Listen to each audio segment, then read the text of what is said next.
నీ జీవితం వేరొకరి చేతిలో ఆటబొమ్మ కాకూడదు. గెలుపైనా, ఓటమైనా, బాధైనా, సంతోషమైనా నీ చేతుల్లోనే ఉండాలి. అందరి మెప్పు కోసం నీ పద్ధతి మార్చుకోకు. నువ్వు ఎలా ఉండాలని అనుకుంటున్నావో అలానే ఉండు. సరైన వాళ్ళే నిన్ను ఇష్టపడతారు. అద్భుతాలు చేయాలి అనుకున్నప్పుడు అవమానాలు తప్పవు. నీ కష్టం సమాధానం చెప్పే రోజు కోసం నీకు కష్టమనిపించే మాటలు మోయాల్సిందే.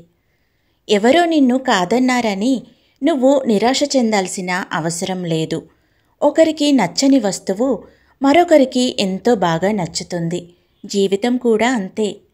జీవితాన్ని గొప్పగా ఊహించుకుంటూ బతికేవారికన్నా ఉన్న జీవితాన్ని గొప్పగా మార్చుకునేవారు ఎప్పుడూ సంతోషంగా ఉంటారు. అందరికంటే గొప్పగా ఏదైనా సాధించాలి అనుకుంటే అందరికంటే గొప్పగా కష్టపడాలి. నువ్వు కింద పడితే నువ్వే పైకి లేవాలి. నిన్నెవరూ లేపరు. నీకు కష్టం వస్తే నీ ఆలోచనలతో బయటపడాలి. ఎవరూ చెప్పరు. మీ సీక్రెట్స్ ఎవరితోనూ పంచుకోవద్దు. మీ రహస్యాన్ని మీరే దాచుకోలేనప్పుడు ఇతరులు మాత్రం ఎలా దాయగలరు? ఒకసారి ఆలోచించండి. కష్టం వచ్చినప్పుడు ఎదుటివారి కాళ్ళపై పడటం కాదు, నీ కాళ్ళపై నువ్వు నిలబడడం నేర్చుకున్నప్పుడే జీవితంలో ఎదుగుతావు. ఎవరి మీద ఎక్కువగా ఆధారపడకండి. ఎందుకంటే మీరే వాళ్ళ ప్రపంచం కాదు. వాళ్ళకంటూ వేరే ప్రపంచం ఉంటుంది. ఎవరైనా నిన్ను చూసి నీలా ఉండాలి అనుకునేలా బతకాలి. కానీ నీలా మాత్రం ఉండకూడదు అనుకునేలా బతకకూడదు. ఈ ప్రపంచంలో బ్రతకాలి అంటే మంచితనం, మొండితనం రెండూ ఉండాలి. మంచితనం మనుషుల మీద చూపించాలి. మొండితనం పరిస్థితుల మీద చూపించాలి. ఎవరి నుండి ఏదీ ఆశించకు. అది నీ ఆనందాన్ని దూరం చేస్తుంది. ఎంతటి కష్టంలో ఉన్నా సరే నీ కన్నీటిని మాత్రం బయటకు రానివ్వకు. ఆ కన్నీటిని చూసి నవ్వుకుంటారే తప్ప ఏ ఒక్కరూ కరిగిపోయి నీకు తోడవ్వరు. ఎవరేమనుకుంటే మీకెందుకు అనుకునేవాడెవ్వడు అండగా రాడు. అండగా ఉండేవాడు అనుకున్నా పోయేదేం లేదు. ప్రతిదానికి ఇతరులు మీ గురించి ఏమనుకుంటున్నారో అని ఆలోచించడమే మీకు మీరుగా వేసుకునే అంతరంగిక జైలు శిక్ష. అందులోంచి బయటపడండి. మనపై ఏడ్చేవాడిని ఏడవనియండి. వాడి కర్మకి వాడే బాధ్యుడు. ఈర్ష్యతో ఏడ్చేవాడిని ఈశ్వరుడు కూడా పట్టించుకోడు. కొన్ని సందర్భాల్లో మన శక్తి కన్నా మన సహనం ఎక్కువ ఫలితాలనిస్తుంది. కాస్త ఓపిక పట్టు. నువ్వు అవసరం లేదు అనుకునే వాళ్ళకి నువ్వే అవసరం అనుకునేలా చేస్తుంది కాలం.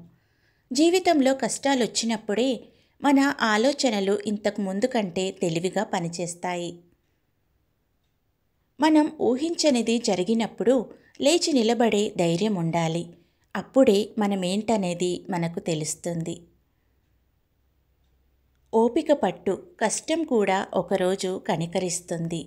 నీకు ఇష్టమైనవన్నీ నీ దగ్గరకు చేరుస్తుంది.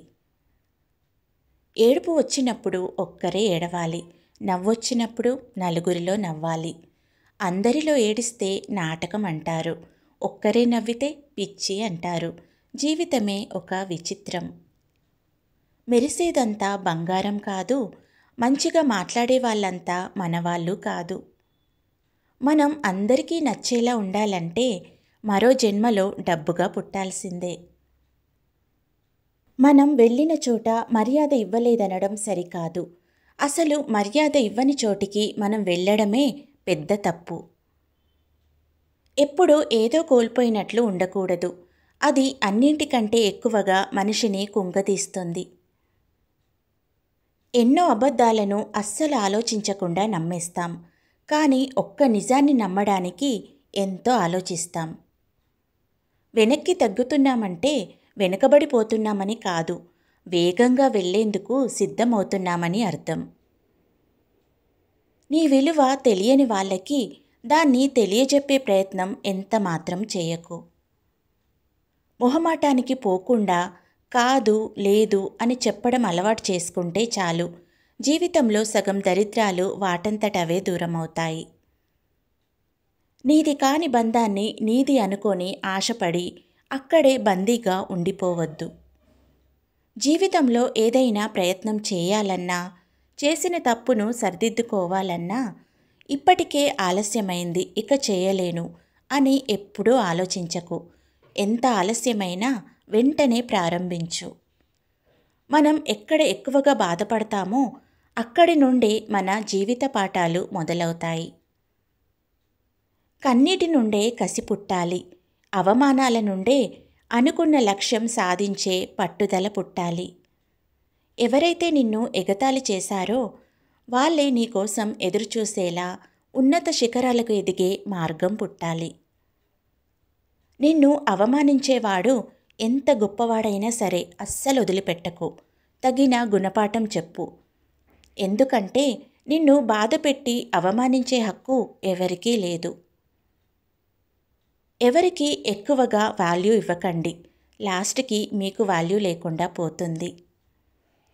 జీవితంలో ఈ రెండు బాగా గుర్తుపెట్టుకోవాలి. నిన్ను నమ్మిన వారిని ఎప్పుడూ మోసం చేయాలని చూడకు. నిన్ను మోసం చేసిన వారిని తిరిగి నీ జీవితంలోకి రానివ్వకూడదు. జీవితంలో పాతాళానికి పడిపోయాం, ఇంకా ఏ అవకాశం లేదు అనుకున్నప్పుడు ఏదొక చిన్న శక్తి మనల్ని కాపాడుతూ ఉంటుంది. అది ఎవరి ప్రార్థనో లేక దీవెనో తెలీదు, కానీ ప్రతి ఒక్కరిని ఏదో ఒక సమయంలో ఆదుకుంటుంది. జీవితంలో ఎవరి నుండి ఏదీ ఆశించకూడదు. అది నీ వ్యక్తిత్వాన్ని తగ్గిస్తుంది. ఎవరి కోసం ఎక్కువగా ఎదురుచూడకు. అది నీ స్థాయిని, విలువను తగ్గిస్తుంది. ఉన్నది ఒకటే జీవితం. మనసు చంపుకొని కాదు, మనస్ఫూర్తిగా జీవించు. మన జీవితాన్ని మనకు నచ్చినట్లుగా జీవించగలగడమే మనం సాధించే అతిపెద్ద విజయం. ఈ వీడియో మీకు నచ్చినట్లయితే మన ఛానల్ను సబ్స్క్రైబ్ చేసుకోండి. Thank you for watching.